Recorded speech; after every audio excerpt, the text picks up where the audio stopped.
Good morning बच्चों, फिर से और एक बार स्वागत है मेरे channel पैसिवलीज the accountancy Guru commerce boss. अभी तक हम लोग अकाउंटेंसी के बारे में बहुत सारे कुछ जानकारी हासिल किया।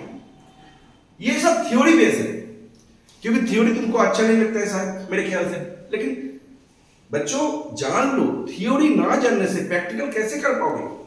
प्रैक्टिकल तो घुसेंगे हम लोग, मिस्ट्री ऑफ डेबिट क्रेडिट सिखाएंगे।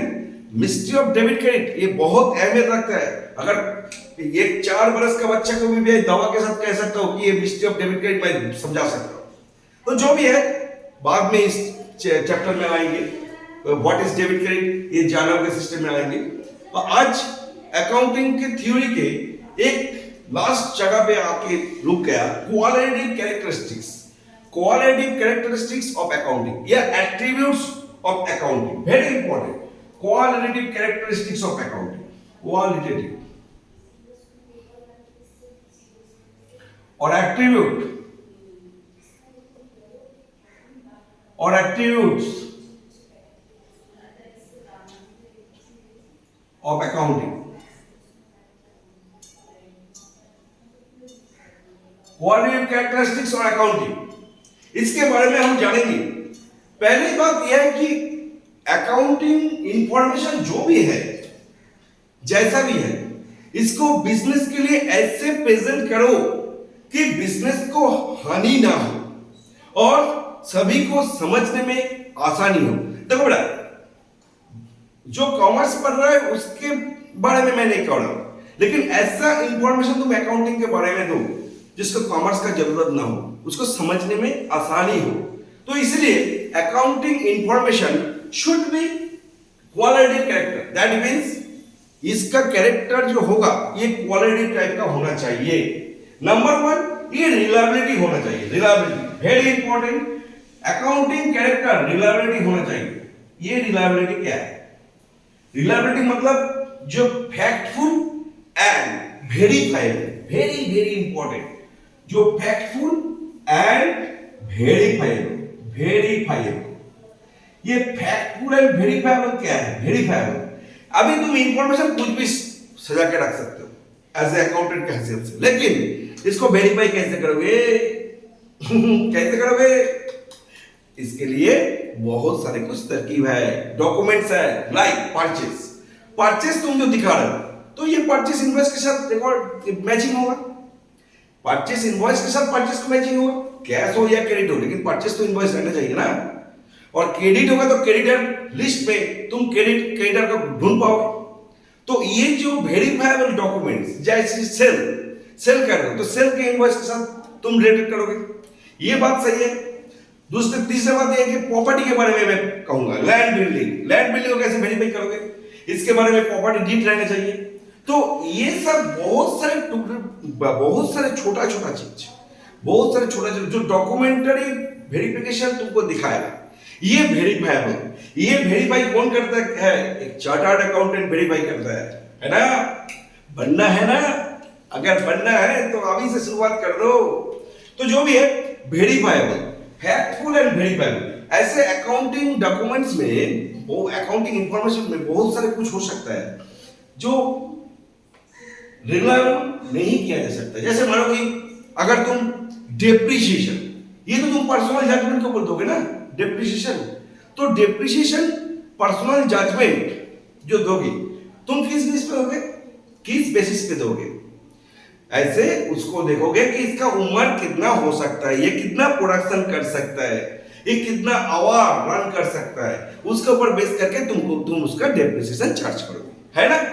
और provision on bad debt, provision on depreciation या value of stock, very very important, value of stock. इस मेथड में भी गड़बड़ी हो सकता है। तो जो भी तुम करोगे, जो भी तुम इंफॉर्मेशन दोगे, इसका डॉक्यूमेंटरी वेरिफिकेशन रहना चाहिए, जिसको हम लोग वेरीफाइबल कह सकते हैं। ये हो गया पहला वाला पॉइंट। दूसरा वाला पॉइंट है रेलेवेंस। अकाउंटिंग इंफॉर्मेशन तुम जो भी दोगे वो रेलेवेंस के तौर पे होगा। रेलेवेंस मतलब रिलायबिलिटी। रिलायबिलिटी पहले बात हो गया।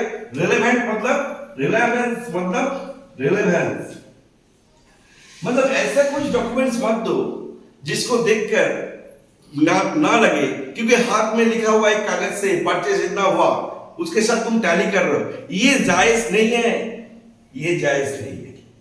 इसको रिलेवेंट होना चाहिए, मतलब ऐसे डॉक्यूमेंट्स होना चाहिए जो उसको तुम जिसके ऊपर बेस करके कंपनी रिलाई कर सकता है, बाहर का इन्वेस्टर भी रिलाई कर सकता है। देखो बेटा, रिलेवेंस डॉक्यूमेंट्स सभी के साथ एक जैसा नहीं होता है। जैसे मानो कि गवर्नमेंट के लिए रिलेवेंस डॉक्यूमेंट एक है कंपनी का, और जो इन्वेस्टर है उसके लिए दूसरा है, तो सभी के लिए तुमको अटैचमेंट करना चाहिए। किसको क्या चाहिए, बहुत सारे डेटा से तुमको रिलेवेंट डॉक्यूमेंट्स को लेना है और उसको अटैच करना है, तो रिलेवेंस यहाँ पे साबित हो जाता है। उसके बाद नंबर तीसरे point, understandability, very very important. ऐसा कुछ मत करो जो अंडरस्टैंड नहीं होगा, ऐसा कुछ मत करो जो अंडरस्टैंड नहीं होता है। अंडरस्टैंडेबिलिटी, अकाउंटिंग इंफॉर्मेशन एकदम अंडरस्टैंडेबिलिटी होना चाहिए। अंडरस्टैंडेबिलिटी क्या क्या बोल अंडरस्टैंडेबिलिटी होना चाहिए बेटा, बहुत अंडरस्टैंडेबिलिटी, क्योंकि सबको देखो जो कॉमर्स कर रहा है, पहले मैंने बताया जो कॉमर्स कर रहा है उसके लिए आसान है एक्सेस करना अकाउंटिंग इंफॉर्मेशन, बट जो बाहर का है जो कॉमर्स नहीं जानते वो भी समझ पाए, ऐसे अंडरस्टैंडेबिलिटी तो तैयार करना चाहिए। It should be understandable by the documentary verification, documentary orientation. समझ में आया क्या? समझ में आ गया ना? अरे होगा, सब होगा, घबराते क्यों हो? हम है ना, सीए तक फाइनल तक हम साथ में रहेंगे तुम्हारा। अरे सीए करो, सीएबी करो, सीएबी करो, सीपीए करो, बहुत सारे कोर्स आ गए हैं। ये कॉर्पोरेट दुनिया है बेटा, इसमें क्रोर का खेल है। ऐसा नहीं है कि ये एक जगह पे रुक जाता है, तो सीखना है तो सीखो और उसके बाद उसको अप्लाई करो। तो जो भी है अंडरस्टैंडेबिलिटी इसको करना चाहिए। नेक्स्ट है कंपैरेबिलिटी, ये बहुत इंपॉर्टेंट पॉइंट है। What is comparability? देखो अकाउंटिंग इंफॉर्मेशन जो भी है फाइनेंशियल पोजीशन दिखाता है ना, तो ये फाइनेंशियल पोजीशन दिखाए या बिजनेस का हेल्थ दिखाए? कंपैरेबिलिटी, फाइनेंशियल पोजीशन दिखाए या बिजनेस का हेल्थ दिखाए? बिजनेस का हेल्थ का मतलब क्या है? कितना एसेट है, कितना लायबिलिटी है, ये सब इसका हेल्थ दिखाना। तो इसमें प्रीवियस ईयर के साथ करंट ईयर को कंपेयर करना चाहिए, क्योंकि प्रीवियस ईयर में परचेस इतना हुआ और करंट ईयर में परचेस इतना हुआ, तो तुम देखकर तुम डिसीजन लेने में आसानी होती है कि आगे जाके हम परचेस को कैसे बढ़ाए या सेल्स को कैसे बढ़ाए। ये डॉक्यूमेंटरी इंफॉर्मेशन ये कंपेयर करके हमको पता चलता है। एंड लास्ट ऑफ ऑल जो कॉम्पिटिटिव बात जो पॉइंट कैरेक्टरिस्टिक है, फिफ्थ पॉइंट फेथफुल इंफॉर्मेशन। हम आस रखते हैं सब कुछ के ऊपर, अकाउंटिंग इंफॉर्मेशन जो भी है ये फेथफुल होना चाहिए। ऐसा नहीं है कि तुम एक डॉक्यूमेंटरी ओरिएंटेशन दे दिया और जिसका कोई फेथ नहीं है, ऐसा नहीं है। कुछ प्रेजेंट करोगे तो उसके ऊपर ट्रस्ट फेथ होना चाहिए। प्रेजेंटेशन तुम्हारा ऐसा होगा कि इसके ऊपर ट्रस्ट फेथ होना चाहिए। तो इतना तक क्वालिटेटिव कैरेक्टरिस्टिक्स और एट्रिब्यूट्स ऑफ अकाउंटिंग। और last of all role of accounting. What is the role of accounting? Accounting सब कुछ हो गया और उसका रोल क्या है? अकाउंटिंग का रोल क्या है? What is the role? It's a language. Role of accounting. Role of accounting is a role of accounting. ये पहला रोल है रोल ऑफ लैंग्वेज। तुम ऐसे लैंग्वेज में इसको पेश करो कि ये सभी के अंदर समा जाए, सभी इसको समझते पाए। तो इसको रोल ऑफ लैंग्वेज भी कह सकता है। इसको लैंग्वेज के ऊपर बेस करके रोल जो कलाकारी अदा करते हैं ना, ये जैसे बैलेंस शीट, ये जैसे फाइनेंशियल पोजीशन, या इसको रिकॉर्डिंग करो जर्नल में या उसका पोस्टिंग करो लेजर में, ट्रायल बैलेंस करो पहले, तो ये सब जो है ये है रोल ऑफ लैंग्वेज, एक लैंग्वेज है। उसके बाद रोल ऑफ हिस्टोरिकल रिकॉर्ड। ये accounting role of historical records, number 2 point, role of historical record. कुछ भी चीज हिस्टोरिकल रिकॉर्ड में रोल करने वाला चीज है अकाउंटिंग। क्योंकि देखो 5 वर्ष पहले जो मशीनरी खरीदे थे या लंदन में लिया कोई एसेट खरीदे थे, तो उसी दाम से हम लोग आगे बढ़ते जाते हैं, मतलब आगे वाला वर्ष चुनते हैं। तो इसी हिसाब से वो जो रिकॉर्ड हमने किए थे पहले, जब तक वो बिजनेस से नहीं चले जाते तब तक इसको, ये रिकॉर्ड को हम ब्रॉट डाउन या कैरी फॉरवर्ड करते जाते हैं। तो इसको कहते हैं role of historical record. Number 3 point है determining the net profit. Accounting का रोल और एक है, नेट प्रॉफिट डिटरमाइन कर देते हैं। Determining of net profit, determining of net profit. Net profit दिखाते हैं। अकाउंटिंग जो रोल है इसका एक अहमियत है कि ये नेट प्रॉफिट दिखाते हैं, है ना? क्या दिखाता है? अकाउंटिंग किस लिए करोगे?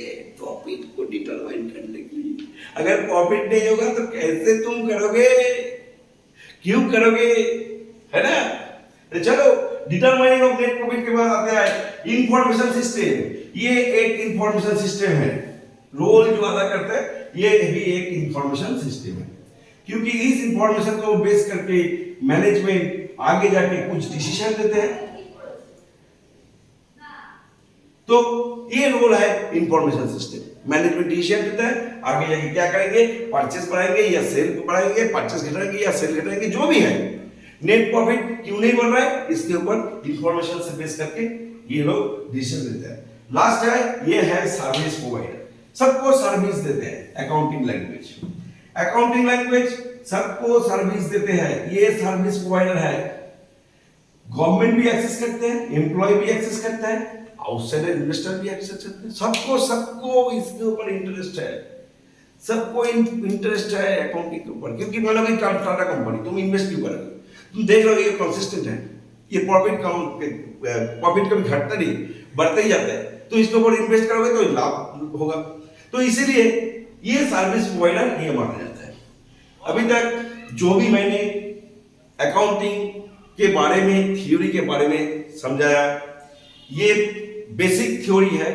कल से हम लोग घुसेंगे बेसिक अकाउंटिंग टर्म्स, उसके बाद magic of debit and credit, mystery of debit and credit, जो तुम शायद मेरे ख्याल से मेरा बहुत सारे स्टूडेंट कहते हैं कि सर वो डेबिट क्रेडिट सिखाए ना, जो दो पंखा लगा के हवा में उड़ते हैं, तो हम बताएं कि हाँ बेटा करेंगे, लेकिन इसके लिए पहले थ्योरी में ज्यादा ये होना चाहिए। तो जो भी है आज तक ये थ्योरी पहला वाला, ये अकाउंटिंग के ऊपर थ्योरी कंप्लीट हुआ। चलो रखते हैं, कल नए चैप्टर। Bye bye.